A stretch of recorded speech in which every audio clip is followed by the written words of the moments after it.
L'immigration en Occident et singulièrement chez nous en France. Que retenir de son attaque en règle, de notre manière de ne pas aborder le sujet en France? Alors pour commencer, je voudrais encourager tous les gens qui écoutent cette chronique à aller lire intégralement l'interview de Pierre Brochand. Elle est vraiment extrêmement intéressante. D'abord sur le constat, sur la manière dont il analyse le changement que génèrent ces vagues migratoires et sur la possibilité ou non de réagir politiquement. Il imagine une réaction drastique, on va dire, un retournement même philosophique et politique énorme. En clair, ce qu'il nous dit, si je devais le résumer très rapidement, c'est qu'il est minuit moins 5, voire même minuit 5. Donc il faut s'affoler si on a envie de changer les choses, en gros. Alors, il y a quelque chose de très intéressant, c'est qu'il nous parle de son expérience à lui pour expliquer pourquoi est-ce qu'il accepte de voir ce qu'il voit, hein, selon la formule désormais célèbre. Et il parle de son expérience en disant, dans l'exercice de ses métiers, donc directeur général de la DGSE et ambassadeur, dans l'exercice de ces métiers, le déni du réel et son corollaire, le wishful thinking, vous savez, c'est de dire il va faire beau demain, il va faire beau demain, on imagine qu'il fera beau demain, alors la que pensée magique. méthode la pensée magique, ouais. Exactement. Donc le déni du réel et son corollaire, le wishful thinking, constituent des fautes lourdes de nature à se voir montrer la sortie. Alors il explique que dans ses métiers à lui, si on n'accepte pas de voir la réalité et qu'on prédit autre chose que ce qui va arriver alors qu'on avait les moyens de voir ce qui allait arriver, en gros on est viré, c'est une pique assez claire au monde politique, parce qu'il dit par ailleurs, et c'est un témoignage qui est moi celui qui m'énerve le plus toujours, parce qu'on le sait nous, il le sait lui, et tous les gens qui rencontrent des hommes politiques ou des gens issus des élites, on va dire, occidentales, le disent aussi, là je le cite à nouveau, en conversant avec nombre de personnalités politiques dans la quiétude des salons d'ambassade, j'ai pu mesurer le fossé qui séparait leurs propos publics des jugements moins amènes qu'ils émettaient en privé sur les effets de l'immigration dans leurs fiefs électoraux. Incroyable. Donc ce qu'il est en train de nous expliquer, c'est que son constat, en effet glaçant, est partagé, qu'il a entendu des gens ne pas tenir le même discours en privé et en public, et ça c'est à la fois une lâcheté et une responsabilité pour des responsables politiques qui est immense à l'échelle de l'histoire, surtout vu ce qu'il nous explique. Donc en partant de son expérience et de cette lâcheté et de cette absence de responsabilité, on va dire, de ceux qui sont responsables, il est en effet extrêmement sévère sur notre aveuglement, médiatique et politique en majorité. Après, il s'attarde un peu sur la passivité, on va dire, des populations, sur la question de l'immigration.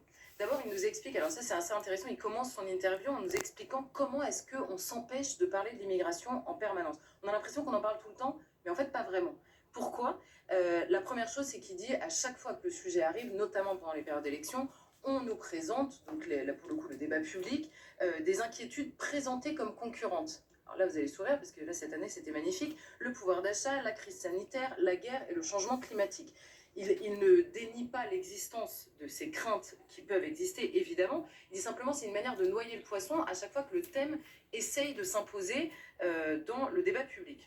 Ensuite, il dit que quand par hasard le sujet est abordé, alors là, il y a 3 sortes de réactions. D'abord, des discours sans fin sur ce qu'il appelle les impasses sémantiques. Vous voyez, c'est tout le débat qu'on a eu pendant 6 mois sur est-ce qu'il y a un grand remplacement ou pas, est-ce que c'est une théorie conspirationniste ou un constat, ou en fait non, ou en fait si. On a 70% des Français depuis 25 ans qui nous expliquent qu'ils sont extrêmement inquiets du changement de population, de ce que ça engendre, des conséquences de l'immigration massive. On en est encore sur les plateaux de télé à se dire est-ce que c'est le bon mot, en fait non, est-ce que c'est conspirationniste. Donc voilà, c'est une manière de ne pas parler du sujet tout en faisant semblant d'en parler, on va dire. La deuxième chose, c'est évidemment les étiquettes disqualifiantes. Mathieu nous a très régulièrement éclairé là-dessus. Mais il y a un mot qui revient souvent. Vous savez, quand quelqu'un propose quelque chose pour limiter l'immigration, on dit une proposition clivante. Clivante pour qui, en fait?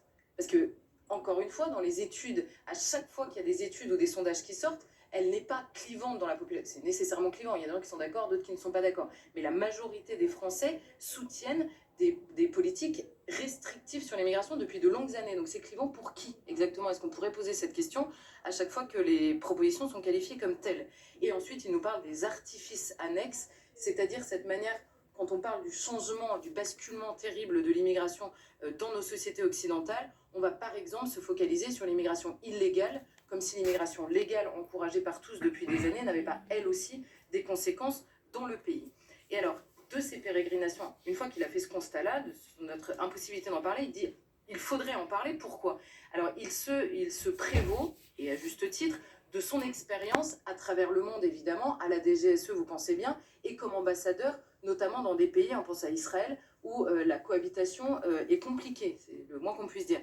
Et il nous dit 3 choses. Il nous dit, je tire 3 choses de cette expérience. 1, si la nature réunit les hommes, évidemment tous les hommes du monde ont la même valeur par rapport à leur nature humaine. Si la nature réunit les hommes, la culture impose une distance qui peut même exclure la réussite d'une cohabitation. Alors, il nous dit c'est le tabou des tabous, mais oui, les hommes ne viennent pas de nulle part, ne sont pas ils héritent d'une culture, il y a des cultures qui ont du mal à vivre ensemble, et il a cette phrase, la coopération entre civilisations est moins probable que leur rivalité. C'est vrai dans toutes nos pages d'histoire, mais je ne sais pas pourquoi, depuis 30 ans, ce serait plus vrai du tout. Donc, formidable.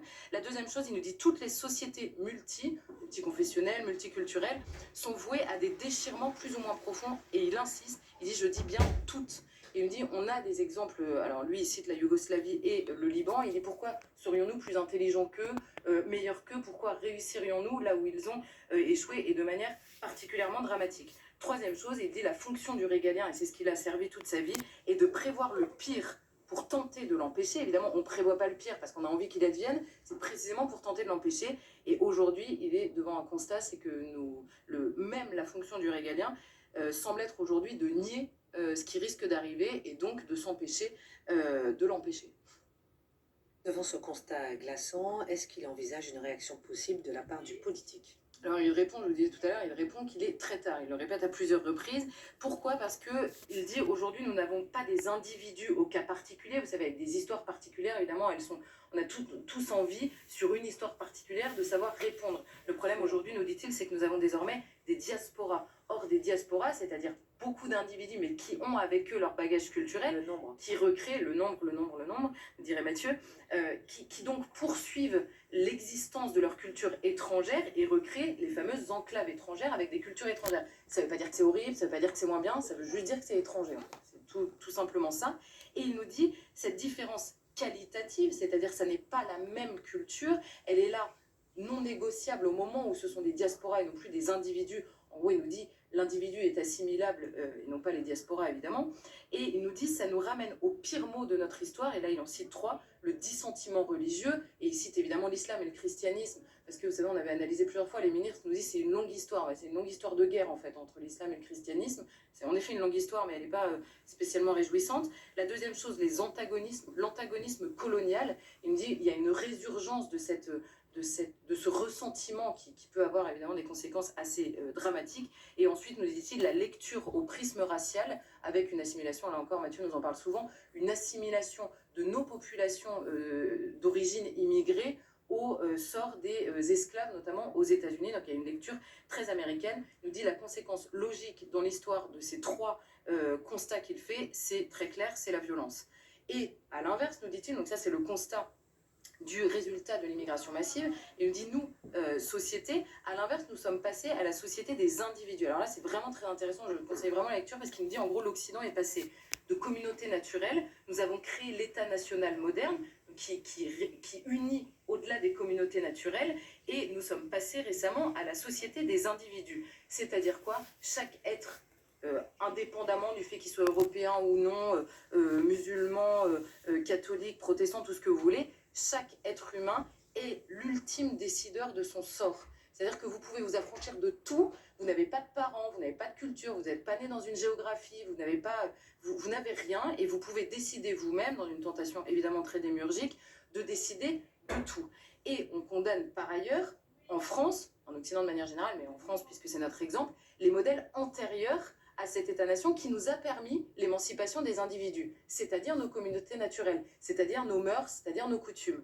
Mais à l'inverse, on a une universalité qui tient à ce modèle-là, qui refuse de faire une quelconque différence entre les Français et les étrangers, par exemple.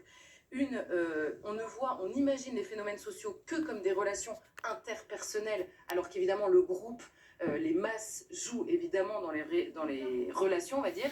Et ensuite, la négation des communautés naturelles s'applique inversement par rapport aux immigrés. Pourquoi ? Parce qu'ils ne sont considérés dans le système que comme des victimes historiques de l'État colonial. Donc eux peuvent réinstaller des communautés naturelles avec des mœurs et des coutumes étrangers en France, et on ne l'explique pas de la même manière. Et nous dit-il à la fin, quand les hommes politiques ces dernières années nous ont parlé de filtrer l'immigration, c'est un mensonge. Pourquoi ? Parce que le droit est le droit européen qui s'applique sur le droit français, et ça on en parle extrêmement souvent, empêche, par sa complexité, toute restriction aujourd'hui d'immigration, et on l'a vu ces dernières années. Donc il nous dit c'est un mensonge politique. C'est là peut-être que la réaction devrait être la plus vive.